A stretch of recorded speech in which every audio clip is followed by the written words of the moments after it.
হেই everyone, কেমন আছো তোমরা? আই হোপ সবাই ভালো আছো। জাস্ট তোমরা আমার পাগলামি দেখো। আজকে ঠাডা পড়া রোদের মধ্যে সকালবেলা আমি আধা ঘন্টা 1 ঘন্টা হাইটে আসছি। পুরা ঢাকা শহরের মনে হয় অর্ধেক হাইটে আসছি। ওয়েল একটু বাড়ায় বললাম আর কি। তারপরে আমার দোকানের ফ্রিজগুলোর দিকে তাকাইলে এই কোক টোক দেখলে আমার করে লোভে কি বলবো, জিভলা একদম লক। এখন এতটুক হাঁটছি ততটুক খাইয়া পূরণ করে দিমু। অনেক বেশি ক্ষুধা লাগছে, তো এখন হচ্ছে কিছু একটা খাবার বানামু, ব্রেকফাস্ট বানামু। আর ভারী কোনো ব্রেকফাস্ট বানামু। ফার্স্টে হচ্ছে একটা মোজো খেয়ে নিচ্ছি, একদম গলদা তোলা শুকায় কাটা হয়ে গেছে। গরমে এই সব জিনিসগুলো একদম মনে হয় শান্তি, মনে হয় পুরো ফ্রিজটা উঠায় ঘরে নিয়ে আসি। ওয়েল আমি হচ্ছে বাইরে থেকে গাজর নিয়ে আসছি। এখন ভাবতাছি যে গাজর দিয়ে সবকিছু দিয়ে নুডলস রান্না করব, কোকোলা নুডলস রান্না করব। আর আমি নুডলস রান্না করলে আমার নুডলস রান্না করতে অনেক কিছু লাগে।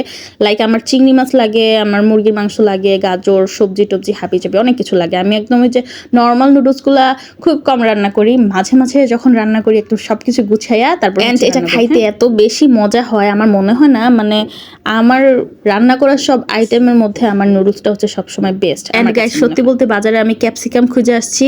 ক্যাপসিকাম একটা ছোটটা উঠে 20 টাকা 30 টাকা করে একটা ক্যাপসিকাম ছোটটা। তো আমার হচ্ছে বেশি দাম দেওয়া জিনিস কিনতে একদমই ভালো লাগে না। আমার পকেটে টাকা থাকলেও ভালো লাগে না, না থাকলেও ভালো লাগে না। সো এই কারণে হচ্ছে আমি কিনি নাই। বাট ক্যাপসিকামটা দিলে আসলে একটা জিনিস একটু মানে কি ফিলিংটা বাড়ে, মানে জিনিসের দামটা বাইরে যায় অ্যান্ড এটা একটু বড়লোকি খাবার হয়ে যায়। বাট বাই দ্য ওয়ে এটা ছাড়াও খাওয়া যাবে। সো এখন হচ্ছে আমি এখানে গাজরগুলোকে কাট করে নিচ্ছি। দেন হচ্ছে আমি চিকেনের পিস আমি সব সময় আমার ফ্রিজে চিকেনের পিস রেখে দিই, যেগুলো হচ্ছে কি বলে বোনলেস পিস, যেগুলো হাড় ছাড়া। সো ওইগুলো দিয়ে হচ্ছে আমি সবসময় নুডলস বা যে কোনো চাইনিজ আইটেম রান্না করি। খুব ইজিলি রান্না করা হয়ে যায়। আসলে দামি দামি খাবারগুলো খুব অল্পতে খরচ করে যদি বানাতে পারেন বাসায়, তাহলে ফ্যামিলি মেম্বার্স বেশি হলে সবাই আসলে মিলেমিশে এগুলোকে খুব মিনি পিস করে আমি কেটে নিয়েছি অ্যান্ড এগুলোকে একটা বাটিতে রেখে দিলাম। এখন হচ্ছে আমি চিংড়ি মাছগুলোকে একটু কি বলে পরিষ্কার করে নিব। চিংড়ি মাছ ব্যবহার করলে নুডলসের ফ্লেভারটা এত বেশি সুন্দর হয়, আমার মনে হয় যে ওটা ঘ্রাণেই খেয়ে ফেলা যায়। আচ্ছা তোমাদেরকে একটা কথা বলি, হ্যাঁ আমি একজন কন্টেন্ট ক্রিয়েটর। আমি আমার কাজই হচ্ছে ভিডিও বানানো। আমি এখানে ভিডিও বানাই, আমি আমার পেজে ভিডিও বানাই, ইউটিউবে ভিডিও বানাই, আর সব জায়গায় মানে আমার কাজ হচ্ছে ভিডিও বানানো, ছবি পোস্ট করা, টেক্সট পোস্ট করা। এবং ফেসবুক কিন্তু এখন আমাদেরকে যেহেতু মনিটাইজেশন দিয়েছে, সো আমরা রেগুলার কাজ করব সকাল থেকে সন্ধ্যা রাত পর্যন্ত।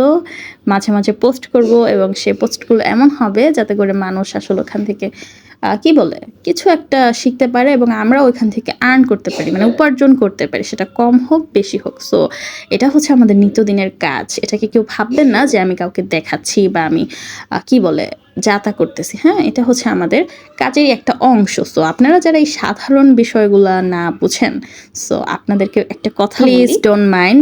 আইডিতে যখন দেখবেন মানুষের প্রফেশনাল মোড অন করা, দ্যাট মিনস ওই মানুষটা এখানে হচ্ছে প্রফেশনালি কাজ করতে এসেছে। হ্যাঁ, শুধুমাত্র আপনাদেরকে দেখাইতে আসে নাই। এটা একটা কি বলে, এটা বেসিস অফ ওয়ার্ক, এটা আমাদের কাজের জায়গা। হ্যাঁ, এটা আমাদের কাজ। আমরা ভিডিও বানাবো, ভিডিও ছাড়বো, এটা হচ্ছে আমাদের কাজ। সো এই কাজটাকে আপনারা পার্সোনালি কখনোই নেবেন না যে আমাদের বাসায় কি খাচ্ছি না খাচ্ছি কাউকে কেন দেখাচ্ছি, এটা করছি না সেটা করছি কেন দেখাচ্ছি, বা এটা কি দরকার দেখানোই আমাদের কাজ। আর আপনারা যারা দেখতে ভালোবাসেন তারাই হচ্ছে আমাদের সাথে অ্যাড হবেন, আদারওয়াইজ কিন্তু অ্যাড হওয়ার কোনো প্রয়োজন নেই। আমার মনে হয় না আমি কাউকে ফ্রেন্ড রিকোয়েস্ট পাঠাই। সো আপনারাই কিন্তু পাঠান। সো আপনাদের দেখে বুঝে তারপর পাঠানো উচিত যে এখানে হচ্ছে কন্টেন্ট ক্রিয়েটর আছে এবং সে কাজ করছে, সে ভিডিও ছাড়ছে, ছবি ছাড়ছে, এগুলো আমাদের সামনে আসবে। এবং সামনে আসলে যেন আমরা সেখানে ভালো ভালো কমেন্ট করি ভিডিও ফুল দেখে। আর যদি ভালো না লাগে দেন ইগনোর। বাট কোনো নেগেটিভ কোনো কিছু বলার চেষ্টাও করেন না, কজ আমি মানুষটা ভালো না, আমার মাথা গরম হয়ে যায়। এখন পেঁচাল পারতে নুডলস তো অর্ধেক রান্নাই করে ফেললাম। হ্যাঁ, নুডলস রান্না সবাই পারে, এই জন্য এখন বলতে গেলে নুডলসের বাণিজ্য যে প্রকার, আমি নুডলসের যে কত রেসিপি দেই, যারা আমার পেজ ফলো করে, যারা আমার চ্যানেল ফলো করে, তারা হচ্ছে ঠিকই দেখে। সো এই কারণে হচ্ছে বাড়তি কিছু বললাম না, জাস্ট ভিডিওতে আমি আমার মনের কথাগুলো আপনাদেরকে বলে দিলাম। অ্যান্ড বিশেষ করে যারা হচ্ছে ফ্রেন্ড সার্কেল আছেন, যারা আত্মীয় স্বজনের মধ্যে আছেন, যারা হচ্ছে অযথা আমাদের পেজগুলোকে ফলো করেন, আমরা কি করি না করি, সো এগুলোকে সিসিটিভি ক্যামেরার মতো সবসময় নজরে রাখেন, তাদেরকে একটা কথা বলতে, do not mess with me. আমার কানে জানি এরকম কোনো কথা আর কখনোই না আসে। হ্যাঁ, আমার কানে পূর্বে যা যা আসছে, যা যা আমি দেখছি, শুনছি, জানছি, ওইগুলো ওই পর্যন্তই থাকে। আর বর্তমানে আমি যেমন মানে আমাকে ওইভাবে আপনারা গ্রহণ করতে পারলে করবেন, আদারওয়াইজ আমার কাউকে দরকার নেই। শুনেন, মানুষ হিসেবে মানুষের সব ধরনের ভালো কাজকে সবসময়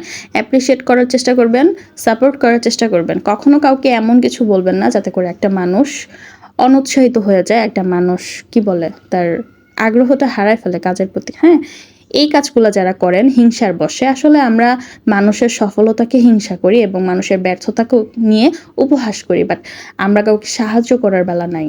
রান্না করা, খাবার বানানো এগুলো মেয়েদের খুব পছন্দের একটা কাজ এবং দায়িত্বের একটা কাজ, ভালোবেসে আমরা করি। আর এখন যেহেতু ইনকামের রাস্তা আছে, আমরা এগুলো ভালোবেসে ইনকামের উদ্দেশ্যেও করি। আপনাদের মাথায় এতটুক যদি ঘিলু থাকে তাহলে এই ছোট্ট বিষয়টা অবশ্যই বুঝতে পারবেন।